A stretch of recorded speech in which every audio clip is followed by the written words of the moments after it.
Chers élèves, bonjour. La fois dernière, sur les aliments, nous avons les aliments simples. Et dans les aliments simples, nous avons dit les aliments minéraux et les aliments organiques. Alors, on vous avait donné un exercice à faire. C'était pour savoir exactement si vous avez compris le cours dans cette partie. L'exercice s'explique comment? On nous dit, ton ami était absent au cours de SVT portant sur les aliments. On dit, aide ce dernier à répondre aux questions suivantes. Qu'appelle-t-on aliments simples? B. Classe les aliments suivants. Albumine, chlorure de sodium, glucose, acide aminé, crème, lactose, glycérol, amidon et le carbonate de sodium. Petit C. Comment mettons en évidence les aliments suivants? Glucose, albumine, amidon, carbonate de sodium. Alors là, vous avez un exercice comme ça à l'examen. Ça ne sert pas de compliquer les choses. Vous mettez exercice numéro 1, tel que j'ai mis ici, solution, exercice numéro 1, parce qu'il y en a d'autres qu'on va ajouter par la suite. Alors donc on nous dit la première question, petit a. Donc vous écrivez comme ça, petit a. On vous dit, qu'appelle-t-on aliment simple? Nous avons vu dans le cours. Alors, un aliment simple est un aliment formé d'une seule catégorie d'aliments simples.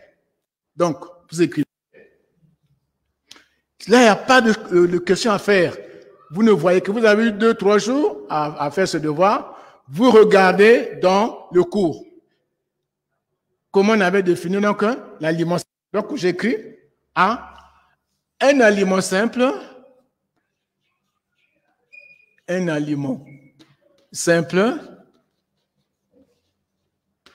est un aliment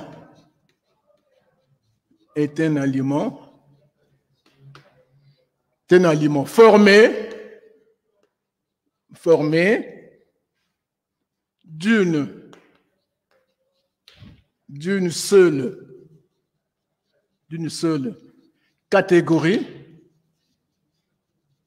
seule catégorie d'aliments simples. Catégorie d'aliments simples. Alors, on peut se dire d'un élément, c'est un élément nutritif. On nous demande, donne 2 exemples. Donc, exemple. Les 2, vous soulignez 2 points. Vous pouvez revenir aussi à la ligne. Il faut que le devoir soit bien présentable. À la ligne, je peux mettre les glucides. Les glucides. Je peux mettre aussi les sels minéraux.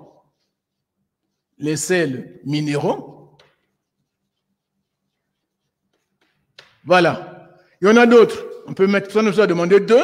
Alors, je m'arrête aux sels minéraux, je m'arrête aux glucides. Je peux continuer les protéines, continuer les lipides. Je peux mettre l'eau. Et si je vois la suite, dans l'exercice, il faut lire l'exercice du début à la fin. Et si je viens ici, ces aliments simples ici. Alors là, voici donc la première réponse. Petit a. Et nous avons des exemples.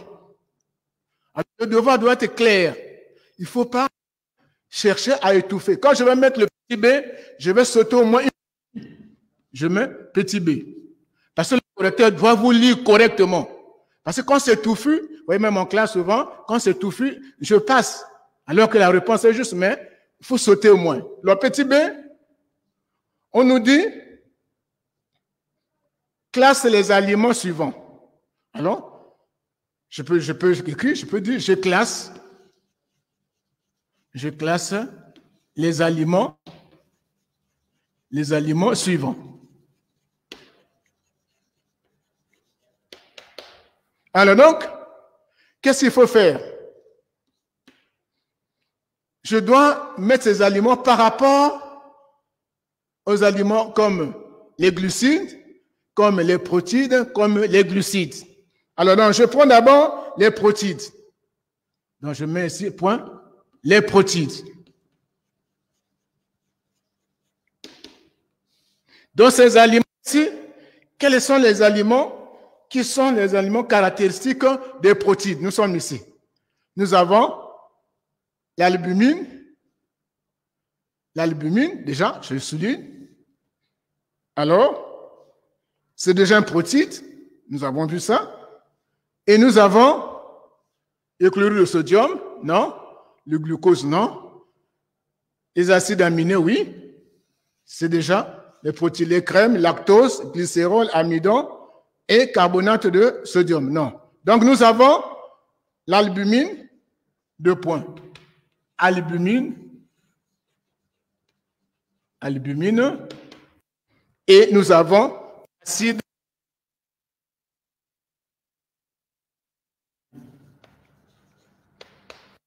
Alors, nous avons parlé où on pouvait trouver l'albumine dans le blanc de l'œuf, où on pouvait trouver donc les acides aminés. Les acides aminés, c'est quoi? C'est une succession d'acides, plutôt une succession d'acides aminés donne une protéine. Donc, les acides aminés, c'est la fonction amine qui est NH2 et l'acide, c'est l'acide organique qui est COH. Et il y a un radical. Ça peut un radical. Voilà. Donc, ça, c'est une fonction, c'est ce qu'on appelle par acide aminé, avec un radical, avec NH. Ça, c'est la fonction amine.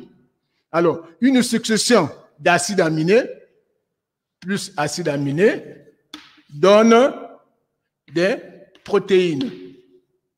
Protéines. Bon, ça, c'est une parenthèse. Vous allez voir plus ça. Et nous avons vu ça dans le cours. Alors, donc, ici, nous avons donc les protides. Dans les protides, nous avons l'albumine, nous avons l'acide aminé. Maintenant, nous passons, je pense en dehors de ça, il n'y a plus rien. Il n'y a plus de... On vérifie bien. Et on doit se référer au cours. Vous avez vu ça à la maison. Qu'est-ce que vous devez faire? Vous devez bien regarder dans les aliments qu'on a cités pour les protides. Alors, nous arrivons au niveau des glucides. Les glucides.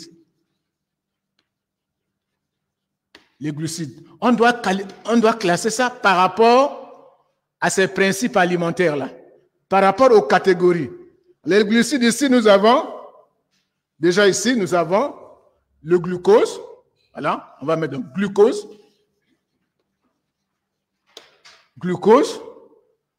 Nous avons encore le glucose.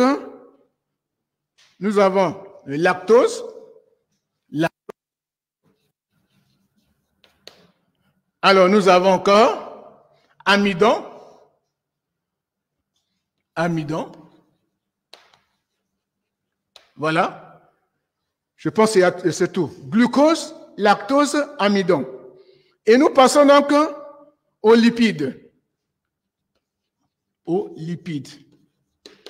Il n'y a pas que les aliments organiques, mais il y a aussi les aliments minéraux. Donc, les lipides. Alors, quels sont donc les lipides ici? Alors, il nous reste donc les crèmes, glycérol, surtout. Donc, crème, glycérol. Voilà. Alors, et nous avons, qu'est-ce qu'on n'a pas encore souligné, c'est carbonate de sodium. Donc, ça, c'est les sels minéraux. Donc, les aliments minéraux. Aliments minéraux ou les sels minéraux.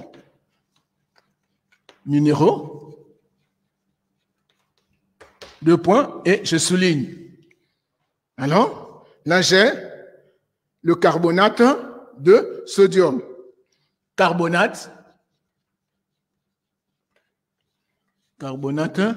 de sodium. Voilà.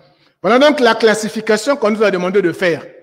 Et c'est vraiment une classification très importante. Donc, quand on demande de faire la classification, de classer ces aliments, il faut se référer aux principes. Les protides, les glucides, les lipides, les aliments minéraux. Tous ces aliments-là, ce sont des aliments simples, parce que nous sommes encore sur les aliments simples. Voilà comment nous avons classé nos aliments qu'on nous a donnés. Et ces aliments, nous les avions vus en classe. Nous avons ces aliments. Voilà donc ce qui concerne la question petit b. Alors, je vais passer à la question petit c, mais tout en sautant une ligne pour que mon devoir soit bien vu par le correcteur. Parce que si le devoir est touffu, vraiment, vous n'avez pas la chance, le correcteur peut sauter la question. Et des fois, vous venez revendiquer, mais à l'examen, on va encore revendiquer. Alors qu'ici, nous passons donc... Ah, attention, il y a un truc qu'on n'a pas souligné. Nous sommes ici, carbonate de sodium. Ah, merci beaucoup, vraiment. Très bien, c'est le chlorure de sodium. Ça aussi, nous ne l'avons pas souligné. Chlorure de sodium, c'est un aliment. Chlorure de sodium. Très bien. Merci beaucoup. Chlorure de sodium. Voilà, il faut suivre comme ça. C'est très bien. On allait perdre petits points, peut-être demi-point, peut-être 0,25. Bien, donc on passe à la question C. Petit C. On nous demande, on nous dit comment mettons en évidence les aliments suivants. Glucose, albumine, amidon. Alors donc, petit C, la mise en évidence des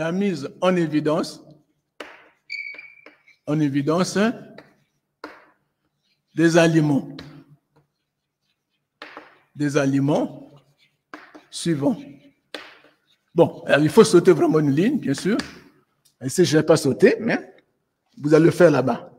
Alors donc, nous avons quel aliment? Nous commençons par le glucose. Alors, comment mettons en évidence le glucose?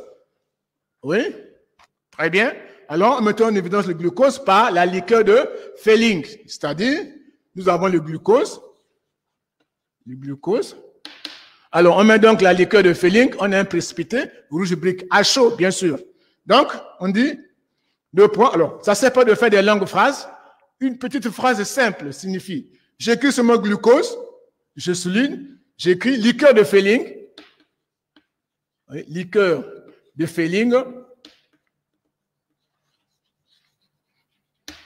Liqueur de Fehling. De Fehling à chaud. À chaud.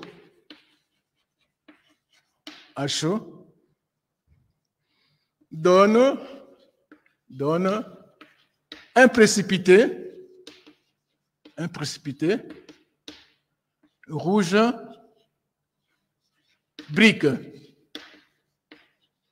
Voilà.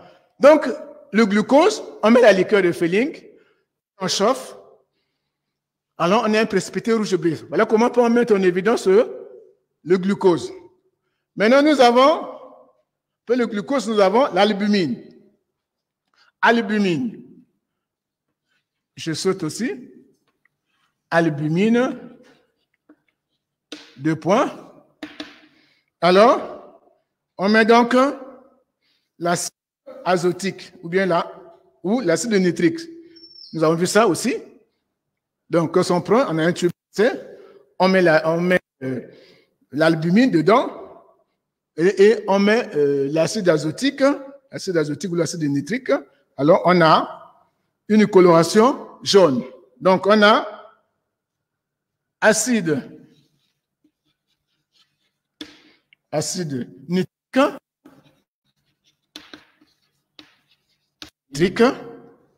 ou azotique.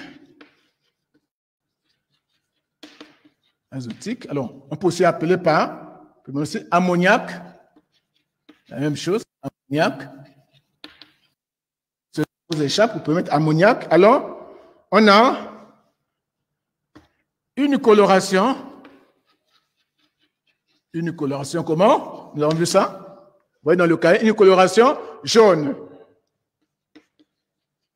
Coloration jaune. Alors, comment on peut mettre en évidence l'albumine? Et nous avons l'amidon. Amidon.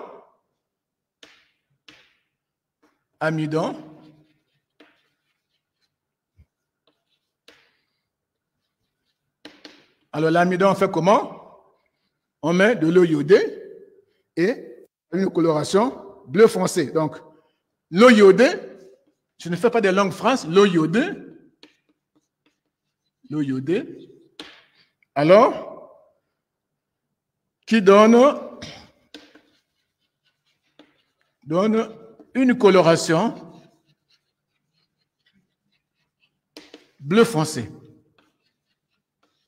Bleu foncé, caractéristique de l'amidon. Coloration rouge brique, caractéristique du glucose. Coloration jaune, caractéristique de l'amidon, plutôt de l'albumine. Alors, et nous passons au carbonate de sodium. Carbonate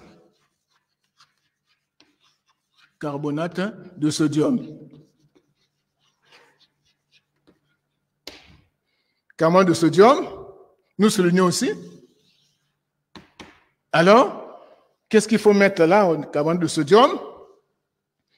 Il faut mettre le nitrate d'argent. Nous avons vu ça. Comme ça qu'on a vu. Regardons le cahier. Si vous ne vous souvenez plus, alors nous sommes à la maison. On regarde dans le cahier. Nous sommes en classe. On regarde le cahier. Oui. Voilà, donc on met le nitrate d'argent dans une solution où il y a le carbonate de sodium. Alors, c'est quoi le carbonate de sodium? C'est un aliment minéral. Nous avons dit comment on met en évidence les aliments minéraux en prenant le nitrate d'argent. Donc, on continue un peu sur ça ici.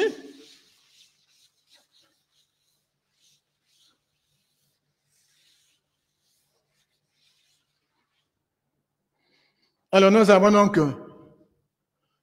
le nitrate d'argent dit, en 2 points, on écrit le nitrate d'argent.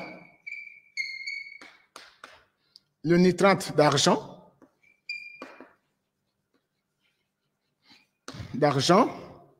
Qui donne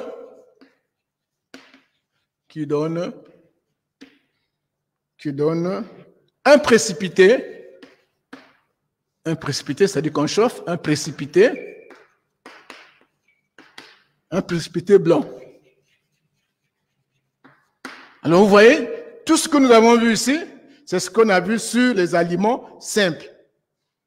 On les a classés, ces aliments-là, et on a mis en évidence ces aliments.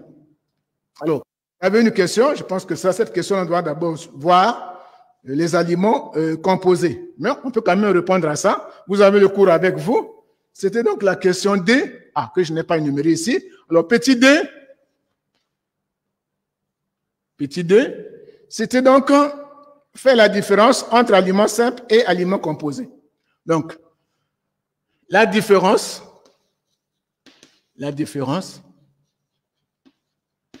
entre aliments simples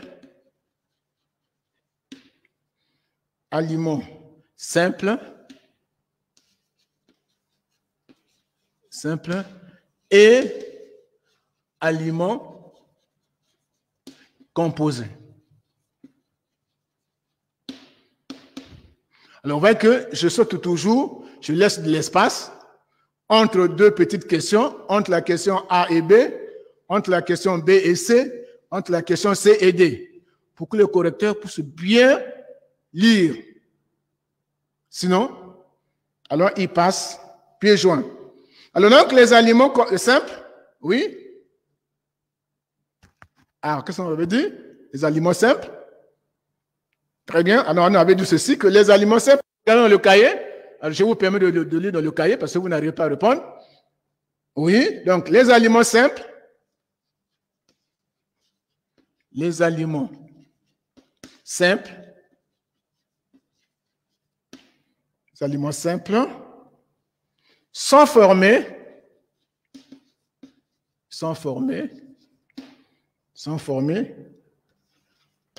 d'une seule catégorie, nous avons défini ça là-bas, catégorie d'aliments. Nous avons donné un exemple là-bas, c'était les lipides, les glucides, les protéines, et ainsi de suite. Donc, une seule catégorie, où ça peut être les glucides, où ça peut être les sels minéraux, où ça peut être les protéines, où ça peut être les lipides. Alors que Alors que les aliments composés ne sont pas composés seulement d'un seul aliment, d'une seule catégorie. Alors, ces aliments-là sont composés de plusieurs aliments simples. C'est-à-dire, on peut trouver de l'eau, on peut trouver les glucides, on peut trouver les sels minéraux, on peut trouver tous ces éléments-là. Nous mettons donc, nous comprenons ça. Alors quand on vous demande de faire la différence, il faut toujours, c'est pas seulement définir. Il faut mettre ce point-là. Alors que les aliments composés sont constitués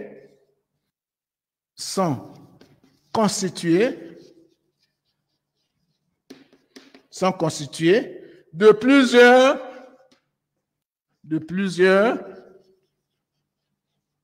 aliments simples. Voilà. Prenez l'exemple du pain. Quand on veut fabriquer du pain, il faut avoir de l'eau, il faut avoir du beurre, il faut avoir tous les éléments, il faut avoir la levure, et ainsi de suite. Voilà donc notre exercice est terminé sur cette première partie des aliments. Alors, si vous retenez tout ça, ça vous fera vraiment du bien. Alors donc, nous avons fini. Je pense que vous avez déjà corrigé. Vous avez plus la correction. Alors, je vais vous donner encore un autre exercice sur ce qu'on va faire prochainement, sur comment on calcule un cycle sexuel chez les jeunes filles. Donc, je vais faire ça rapidement. Vous allez recopier cet exercice. À nous prendre certainement du temps. Bon, nous avons déjà fait des exercices pareils, mais on revient ici encore parce qu'on est à la révision. Donc, écrit ici, Mademoiselle Tania a vu ses règles. Le 7 mai 2020,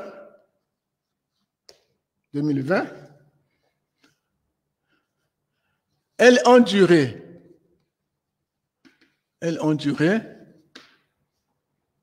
4 jours, peu importe ici, toujours. Elle a un cycle moyen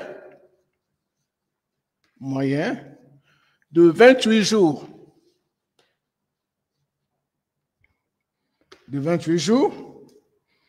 Détermine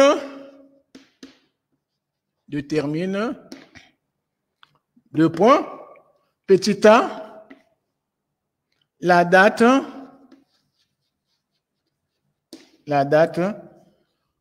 probable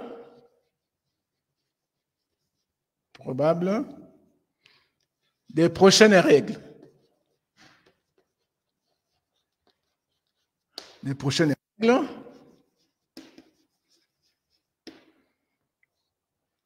B, la date de l'ovulation.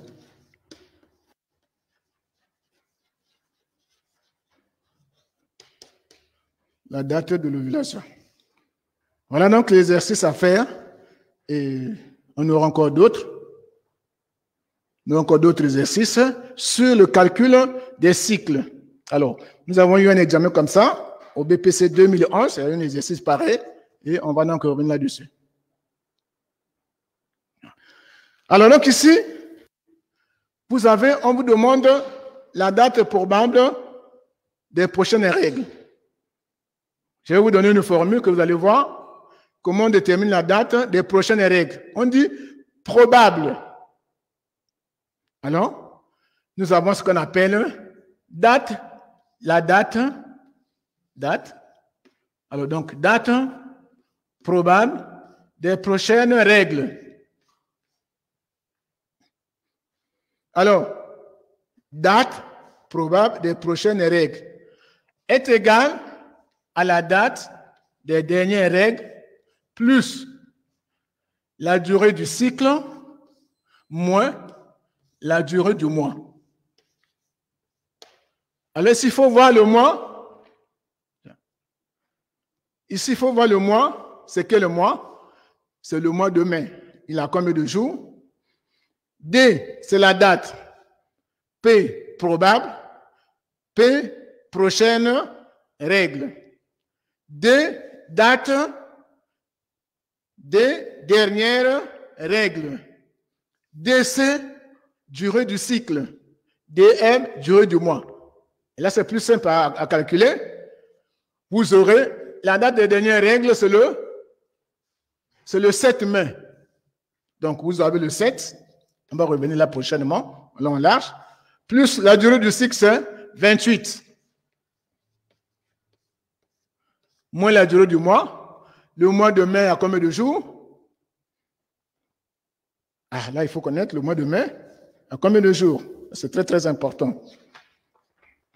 Voilà.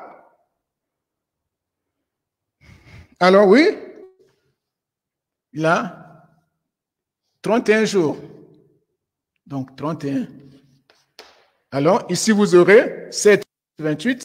Ça fait donc 35 moins 31 égale à 4.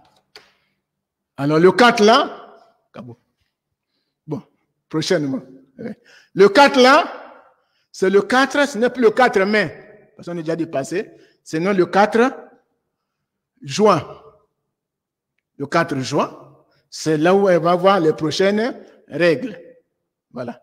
Alors, on va donc finir là-dessus. Prochainement, on va voir. Je vais revenir là-dessus pour que vous compreniez. Avec en écrivant tous ces éléments-là. D, date. P, probable. P, date probable. P, prochaine. R, règle. Alors, d'autres écrivent DPR seulement. Date des prochaines règles seulement. Mais ils sont écrits DPPR. DDR. Date des dernières règles. Durée du cycle. Durée du mois. Et il faut connaître le mois à combien de jours. Ici, on ne nous a pas donné le mois de mai à combien de jours. Ça vous demande de calculer. Nous avons fait ça en géographie. Voilà. On a fait souvent en géographie. Bon, pour la prochaine fois, on va revenir là-dessus. Merci.